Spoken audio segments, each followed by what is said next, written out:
শোয়ের সবটাই সাজানো বিস্ফোরক দাবির শানের। তাহলে কিভাবে গান গাওয়ানো হয় শোগুলিতে? অন্দরের গোপন কথা জানালেন গায়ক। রিয়েলিটি শোয়ের রিয়েলিটি নিয়ে বারবার প্রশ্ন উঠেছে।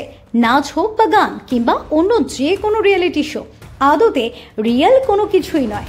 কখনো প্রশ্ন উঠেছে বিচারকদের পার্সিয়ালিটি নিয়ে, কখনো প্রশ্ন উঠেছে প্রতিযোগীদের জীবনের ঘটনা রং চড়িয়ে পরিবেশন করা নিয়ে।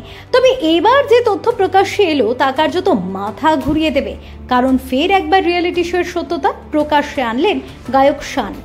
সম্প্রতি একটি সাক্ষাৎকারে শান বলেছেন, রিয়েলিটি শোতে প্রতিযোগীদের কণ্ঠে যে গানগুলি শোনা যায় সেগুলি নাকি ডাবিং, মানে সেগুলি আগে থেকেই রেকর্ড করা থাকে, শুধু প্রতিযোগীরা গান করার ভঙ্গি করেন। The voice India, Saregamapa, little champs সহ একাধিক গানের রিয়েলিটি শোয়ের বিচারক হিসেবে উপস্থিত ছিলেন শান। তাই তার প্রকাশিত এই সত্য নিয়ে বেশ শোরগোল পড়ে গিয়েছে। শানের কথায় 2018 সাল পর্যন্ত জড়িত ছিলাম এই সমস্ত রিয়েলিটি শোয়ে। আমাকে বারবার অবগত করা হয়েছিল নিয়ম নিয়ে। যে গানগুলি আপনি রিয়েলিটি শোয়ে শুনতে পান সেগুলি ডাব করা থাকে।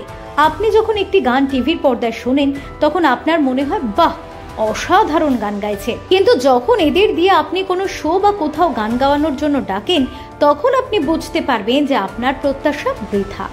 শান জানিয়েছেন, অনুষ্ঠানের প্রতিযোগীরা যে গান গায় সেটা শুধু একবার গাইতে হয়, কিন্তু এরপর সেই গানটি নিয়ে তাদের স্টুডিওতে যেতে হয় এবং সেখানে আবারও গান গাইতে হয়।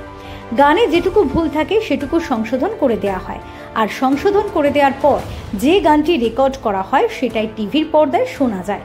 বছরের পর বছর ধরে এমনটাই চলে আসছে রিয়েলিটির নামে। শানের কথায়, কেউ কেউ নিশ্চয়ই ভালো গান করেন, কিন্তু সবাই নয়। যারা ভালো গান গাইছেন না তাদের গান আবারও রেকর্ড করে সংশোধন করে দেওয়ার ব্যাপারটা তার মোটেই ভালো লাগে না। তাই 2018 সালের পর থেকে শানকে আর এসব অনুষ্ঠানে কখনোই বিচারকের আসনে পাওয়া যায়নি। Bureau report, talk to time.